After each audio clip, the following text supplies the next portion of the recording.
I talk to a lot of people about hiring, and the question I always hear is if we could just get that one right hire, if we could just hire that game changer, that transformational talent, there's a good buzzword for you.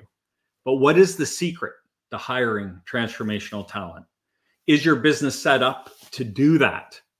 Are you ready as a business owner to hire someone who might know more than you?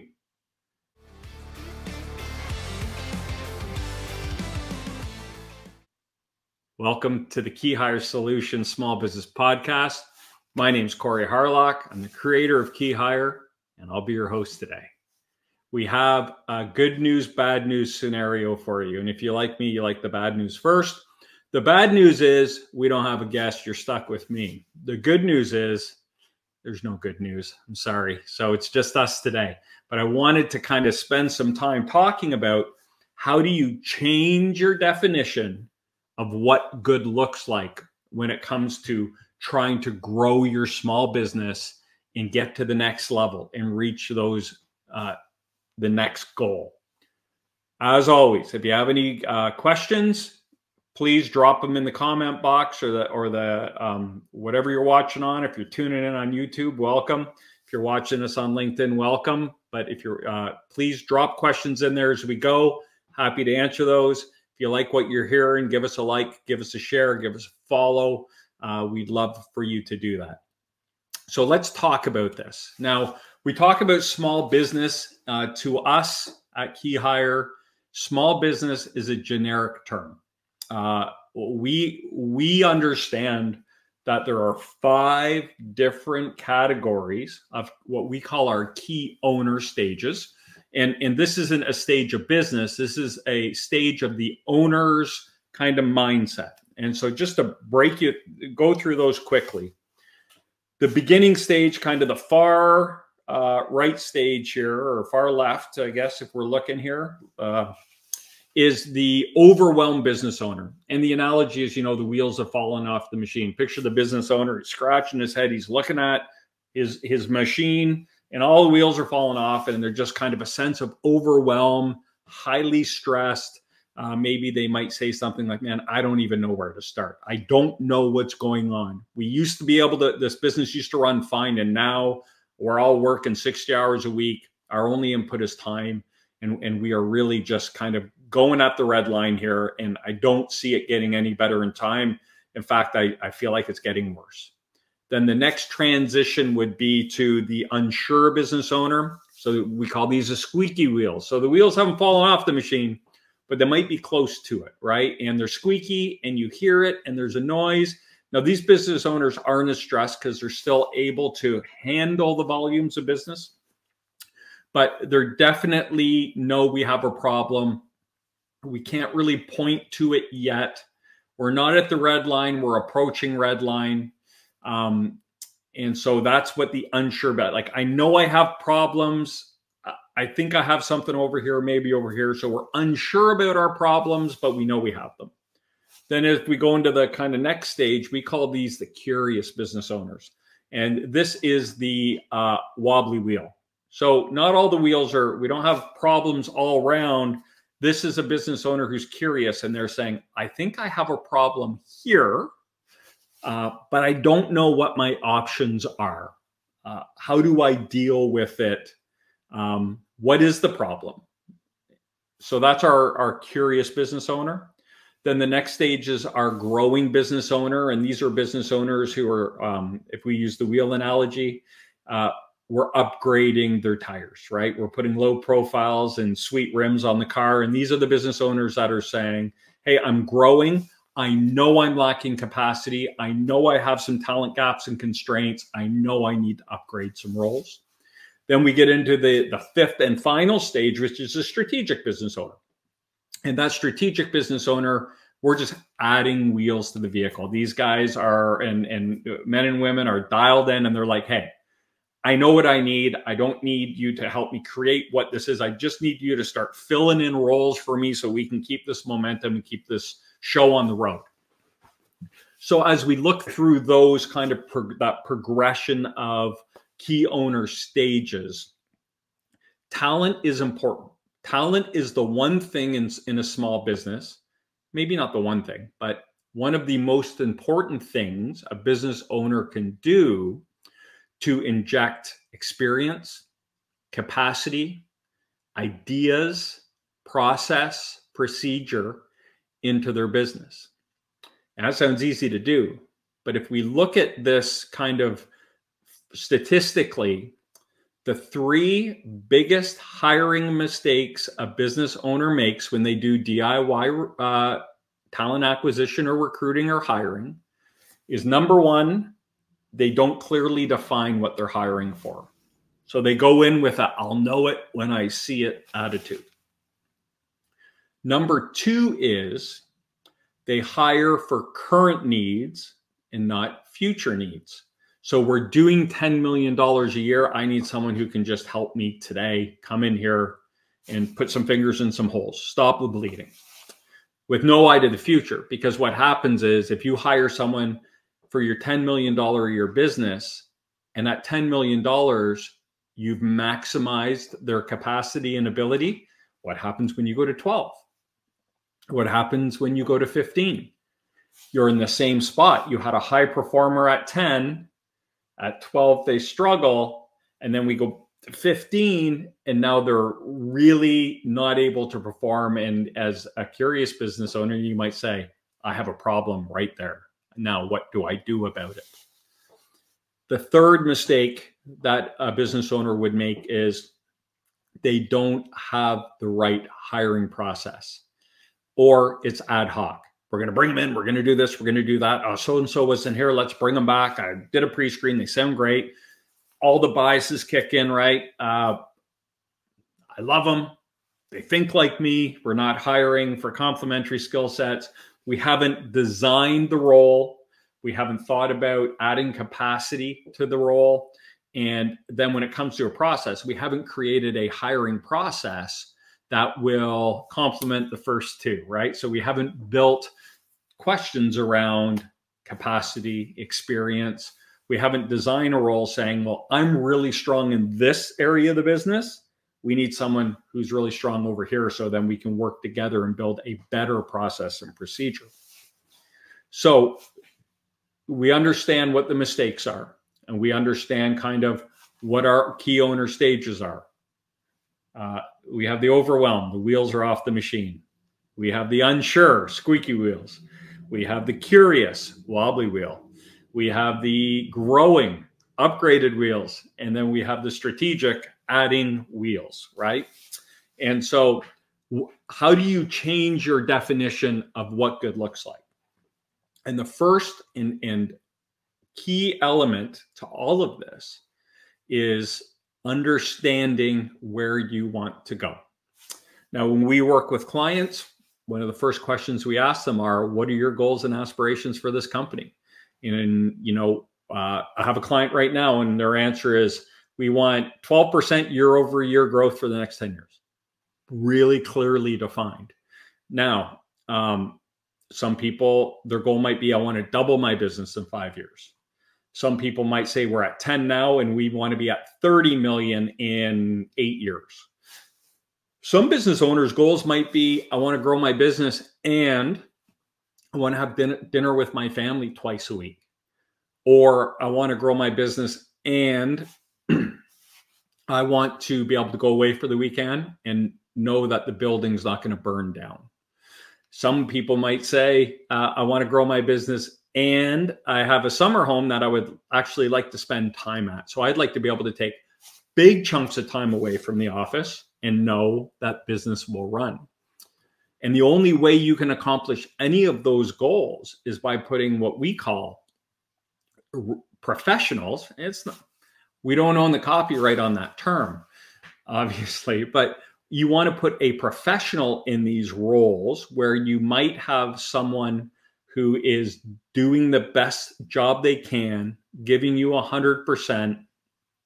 They're there, they're on board, they're working hard, but they're lacking the capacity, the ability, the experience to add value to your processes and procedures in the business to alleviate that pain. The bigger the business gets, the harder it is for them to meet the standard. Where they used to be the standard, now they're struggling to meet the standard. And that happens if we look at how businesses come to fruition. Someone has an idea, they start a business, they hire their neighbor, they hire their cousin, they hire the cousin's neighbor, and everyone pitches in and does whatever they have to do to move that business forward. That's not the wrong way to start a business. In fact, that's probably, unless you're going, you're very well, you're going into tech or biologic company or something like that, where you're going to go for rounds of funding. Most people are bootstrapping, and that's how they're starting their business. And that's the exact right way to start a business. But if you do a good job, you're going to come to a crux where the business volumes or the demands of whatever if you're selling a service or a product, become greater than the experience and the ability of the people that you have working for you. And that is the best and worst situation you could ever have in your business. And I'll tell you why. It's the best because you're there to grow. It's the worst because what that means is, as a business owner, you have to start making hard decisions. And you have to start going to these people that have been working with you shoulder to shoulder for the last 2, 3, 5, 10 years. Or if you're a second generation owner or a third generation owner who worked for your mother or father for the last 20 years, and you have to say to them, I can't thank you enough for the work you've done for us to get us here today. But I don't know if you have what we need to get us where we want to go. And that is bar none the hardest decision a business owner will ever make. Business owners make dozens, if not hundreds of decisions every day. And throughout their run of their company, those are the hardest conversations and the hardest decisions you have to make. So we're talking today about redefining what good looks like in your business. And what good looks like isn't someone who can do the job today. Good isn't someone who seems really enthusiastic and has a great attitude, and we're going to throw them in the deep end and we hope they get it and run with it. That's not good. Good is not hiring someone who is, we have some questions, but we think they can do a good job. Changing the definition of what good looks like in your business starts with understanding the needs of your business. It starts with understanding, what are my talent constraints? What's jamming us up? What's holding me back? What's holding the sales organization back and holding them back from going and landing the biggest deal we've ever had? Or what's jamming the operation up from delivering more and higher quality products or services than we've ever delivered before? So we want to understand those constraints and talent gaps. As we get bigger, maybe we're going into a bigger industrial complex. We're going to be running forklifts instead of hand jacks. And that's a huge change and shift in safety. And if we don't have anyone on our staff who knows how to run a forklift and create a safety program for a forklift, that's a big blind spot, right? We don't want to give that to someone and say, hey, can you figure this out? Because when people get hit with a forklift, they probably don't go home in the same shape they came to work. So understanding the constraints, the talent gaps, coupled with your vision for the future. This is where we start. So I always go back to it just because it's easy numbers. We're a $10 million a year company. We want to do 20 in the next 5 years. And then in the next 15 years, we want to be at $30 million. Once we understand the constraints, the gaps, and the vision, we can now start creating the role, the job profile. And I don't deal in job descriptions. I'm not a fan of job descriptions, but we can start laying out the requirements of the individual we're going to need. And what I want you to do is break this into 3 categories. First category is, what experience does the ideal person have to bring? And we're talking about the key experience, not the wish list. We want to understand the key pieces of experience. And we're probably going to have 6, 8, maybe 10. 10 would be a lot. Number 2, we want to understand the culture fit that we are looking for, and we want to be able to bullet out those 6, 8, 10 key characteristics of someone. So we want to understand what our core values are, and we want to make sure they meet those. But we also want to understand what are their key action traits, right? Are they inquisitive? Do they take initiative? Do they wait for instruction? Whatever is important to this person and getting the role done within the culture of your company, we want to understand that. And then the third thing we want to think about is, and this is what the big one that no one considers, and it's the most important if you're a growing company, is the capacity of the individual. The way I want you to think about this is, and what I tell my clients all the time is, we are not hiring, for argument's sake here, an operations manager to run your $10 million a year company. That's not what we're looking for. What we are looking for is an operations manager to run your $30 million a year company, currently doing 10. That shift in mindset will help you understand what we're looking for. And if you start thinking about redefining what good looks like when you hire someone, that is one of the most important elements. Having someone who comes in with capacity, someone from a $30 million company injected into a company currently doing 10, is the difference between hiring someone who maxes out at 10, their capacity, they Peter Principle out, they rise to the level of their own incompetence at 10 or 12 million. Those people are chasing the problems of your business and trying to put band-aids on them and stick fingers in holes. They're always behind the problems, and they're always trying to find quick fixes to fix the problems that exist in your business. That is someone who does not have capacity. Someone who has capacity is building process and procedure out front that are bigger than your company requires today, so your company can organically grow into the process and procedure they're outlining. And what I often see when we start this process is a business owner will say to me, yeah, what they're doing, we don't need that. And the response is always, but you will.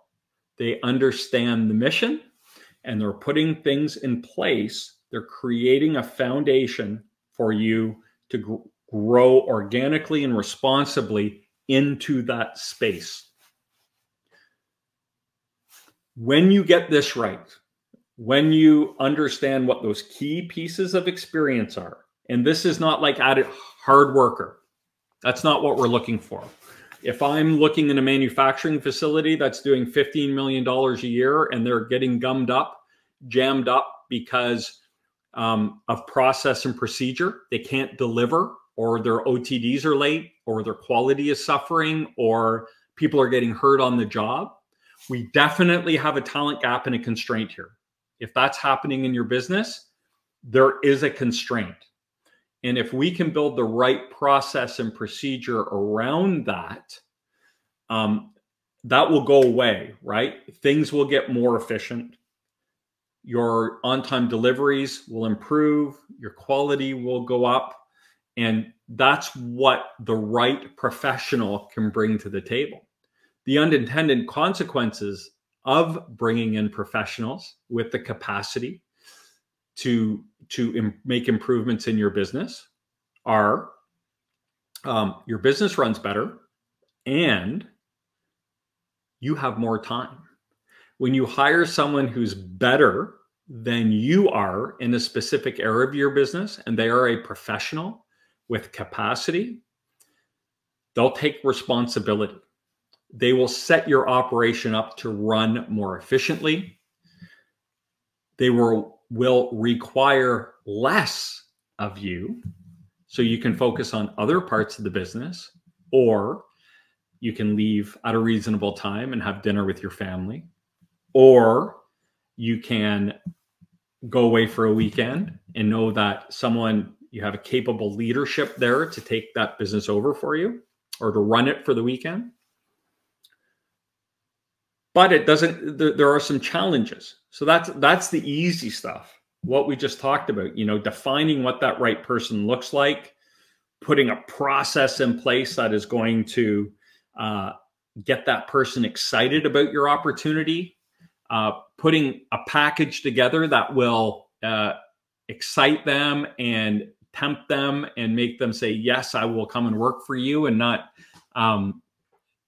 making sure that we're keeping them whole in terms of salary, title, bonus, benefits, all that good stuff. And there's lots of ways we can do that.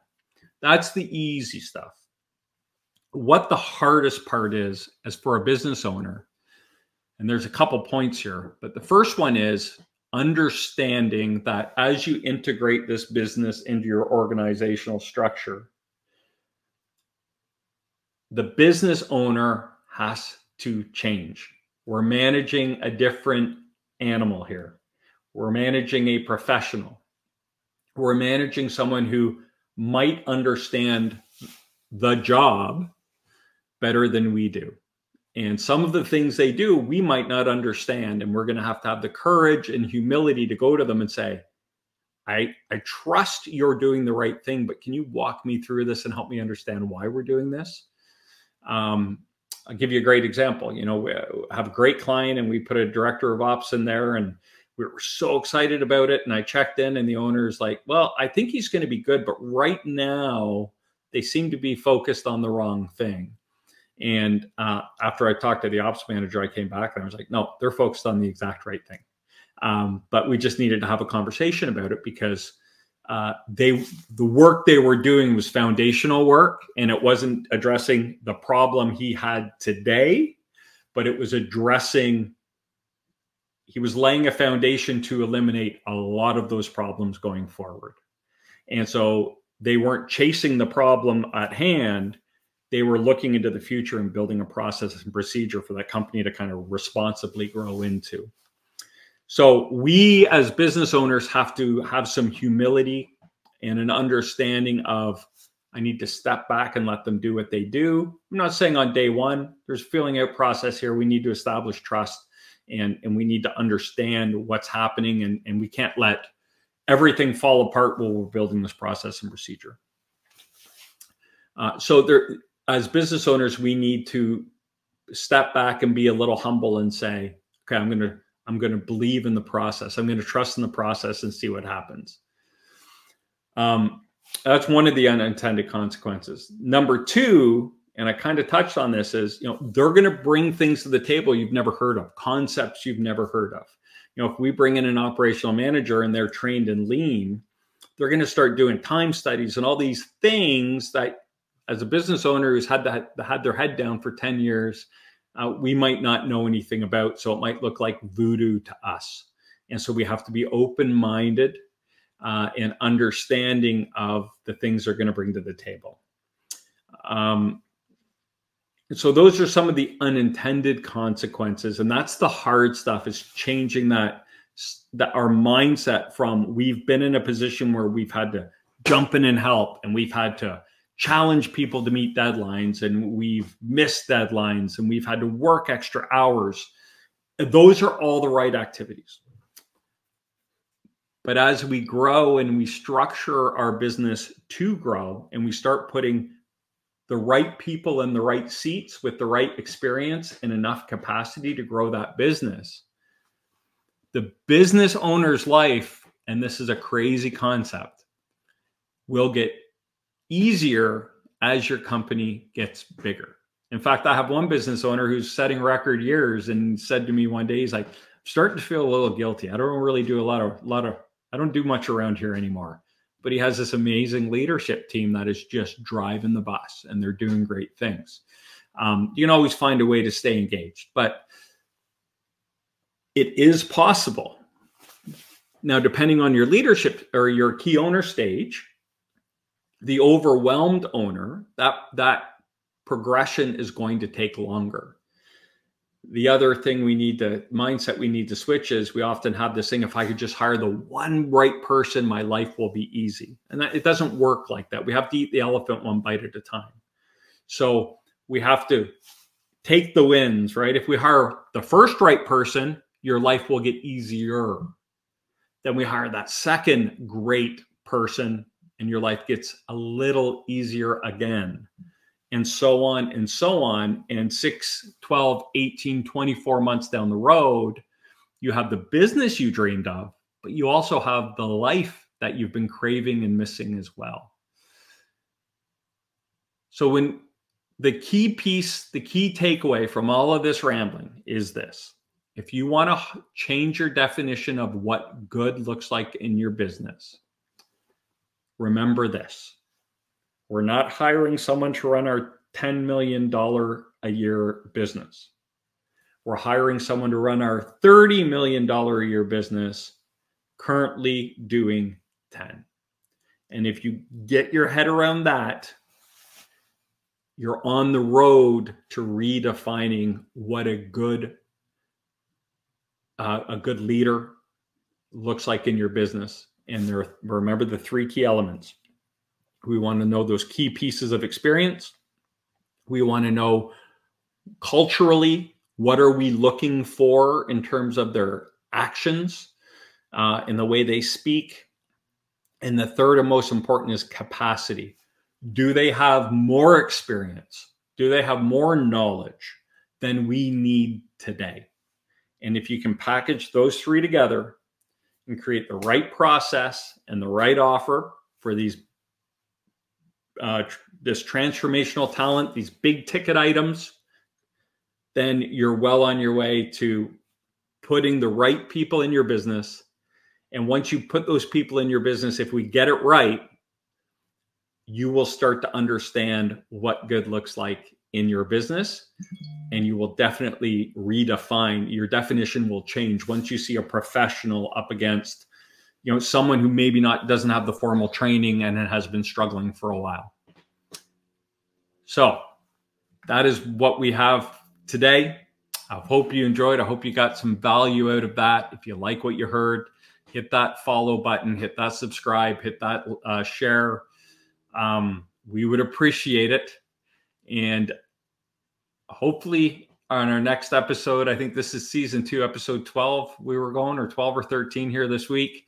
But next week we are going to have a guest. We're excited. We'll keep it a surprise, but we're working through the details of that. So I hope you enjoyed the KeyHire Small Business Podcast. My name's Corey Harlock. I've been your host. And until next time, stop grinding, start growing.